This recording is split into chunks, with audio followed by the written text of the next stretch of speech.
The Human Cycle by Sri Aurobindo. Chapter 4. The Discovery of the Nation Soul.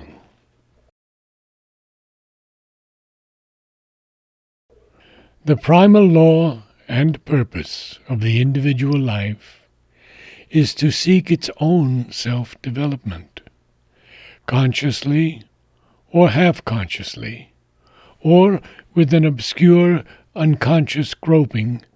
It strives always, and rightly strives, at self-formulation, to find itself, to discover within itself the law and power of its own being, and to fulfill it. This aim in it is fundamental, right, inevitable, because even after all qualifications have been made and caveats entered, the individual is not merely the ephemeral physical creature, a form of mind and body that aggregates and dissolves, but a being, a living power of the eternal truth, a self-manifesting spirit. In the same way, the primal law and purpose of a society, community, or nation is to seek its own self-fulfillment. It strives rightly to find itself, to become aware within itself of the law and power of its own being, and to fulfill it as perfectly as possible, to realize all its potentialities, to live its own self-revealing life. The reason is the same.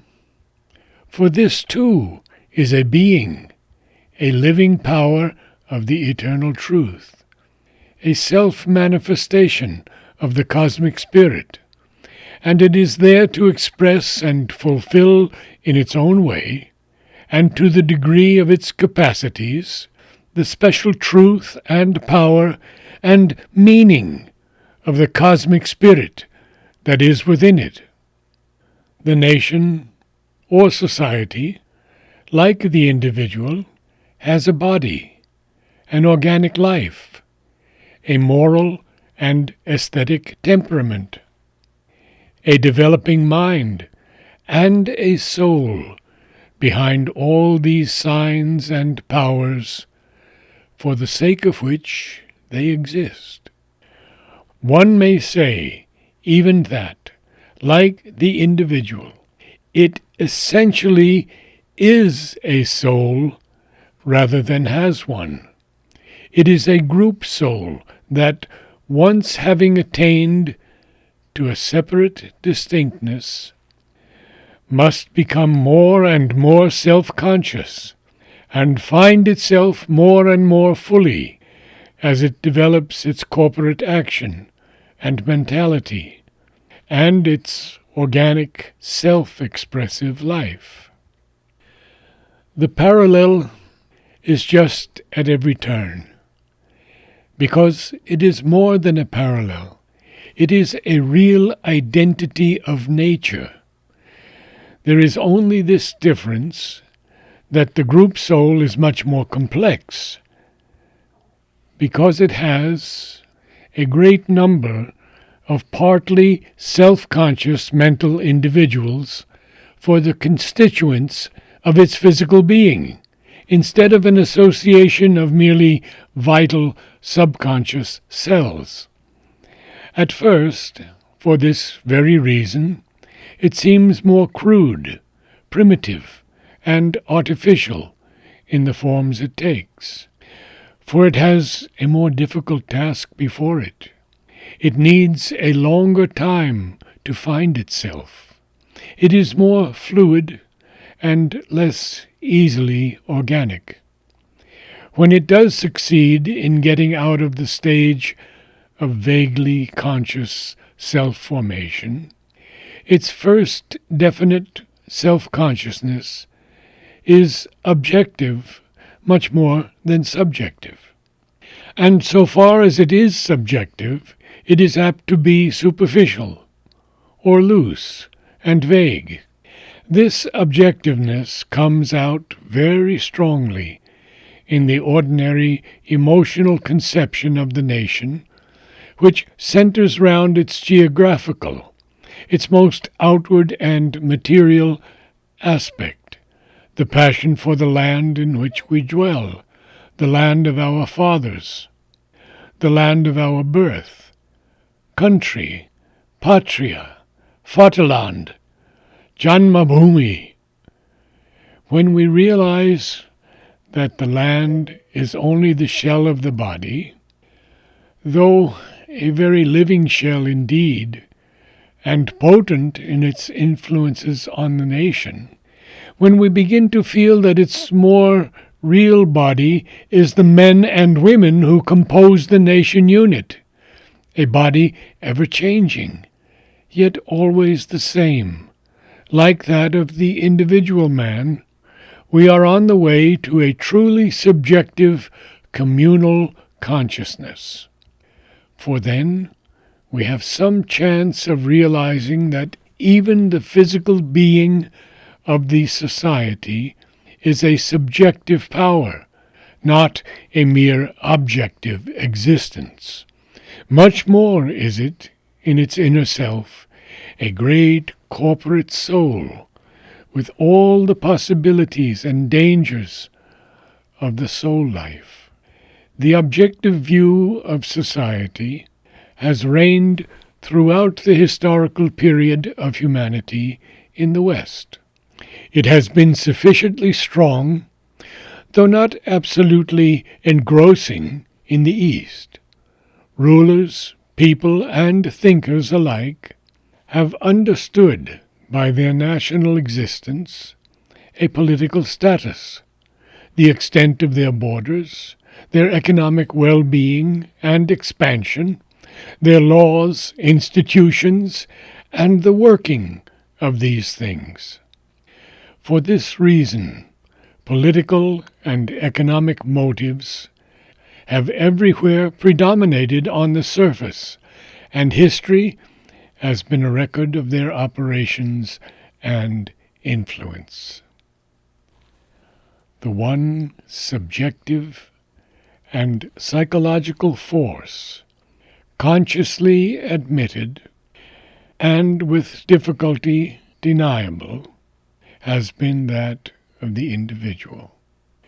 This predominance is so great that most modern historians and some political thinkers have concluded that objective necessities are, by law of nature, the only really determining forces.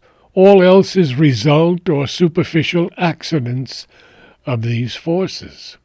Scientific history has been conceived as if it must be a record and appreciation of the environmental motives of political action, of the play of economic forces and developments, and the course of institutional evolution. The few who still valued the psychological element have kept their eye fixed on individuals, and are not far from conceiving of history as a mass of biographies. The truer and more comprehensive science of the future will see that these conditions only apply to the imperfectly self-conscious period of national development. Even then, there was always a greater subjective force working behind individuals, policies, economic movements, and the change of institutions, but it worked, for the most part, subconsciously, more as a subliminal self than as a conscious mind. It is when this subconscious power of the group soul comes to the surface that nations begin to enter into possession of their subjective selves. They set about getting, however vaguely or imperfectly, at their souls. Certainly, there is always a vague sense of this subjective existence at work, even on the surface of the communal mentality. But so far as this vague sense becomes at all definite, it concerns itself mostly with details and unessentials, national idiosyncrasies, habits, prejudices, marked mental tendencies. It is, so to speak, an objective sense of subjectivity, as man has been accustomed to look on himself as a body and a life, the physical animal with a certain moral or immoral temperament, and the things of the mind have been regarded as a fine flower and attainment of the physical life rather than themselves anything essential, or the sign of something essential. So, and much more, has the community regarded that small part of its subjective self of which it becomes aware. It clings, indeed, always to its idiosyncrasies, habits, prejudices, but in a blind, objective fashion, insisting on their most external aspect, and not at all going behind them to that for which they stand, that which they try blindly to express. This has been the rule not only with the nation, but with all communities. A church is an organized religious community and religion. If anything in the world ought to be subjective, for its very reason for existence, where it is not merely an ethical creed with a supernatural authority, is to find and realize the soul.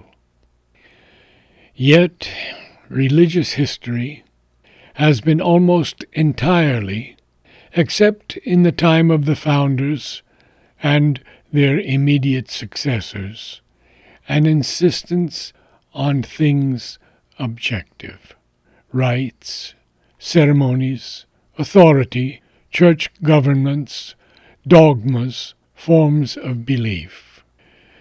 Witness the whole external religious history of Europe, that strange, sacrilegious tragicomedy of discords, sanguinary disputations, in quotes, religious wars, persecutions, state churches, and all else that is the very negation of the spiritual life.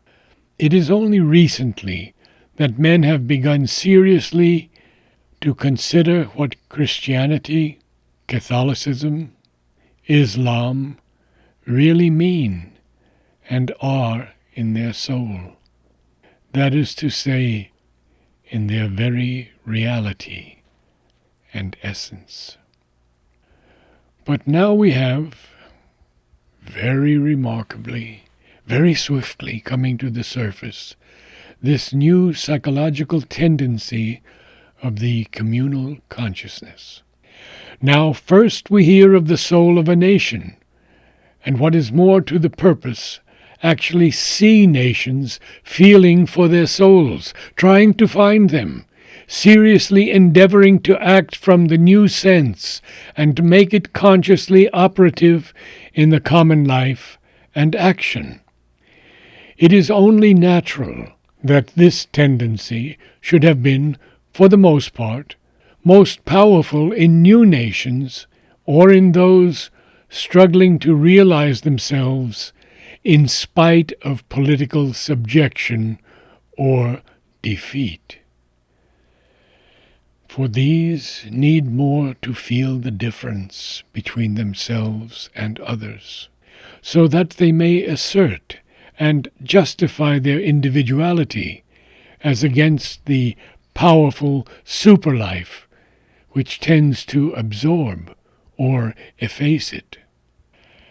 And precisely because their objective life is feeble, and it is difficult to affirm it by its own strength in the adverse circumstances, there is more chance of their seeking for their individuality and its force of self-assertion in that which is subjective and psychological, or at least in that which has a subjective or a psychological significance.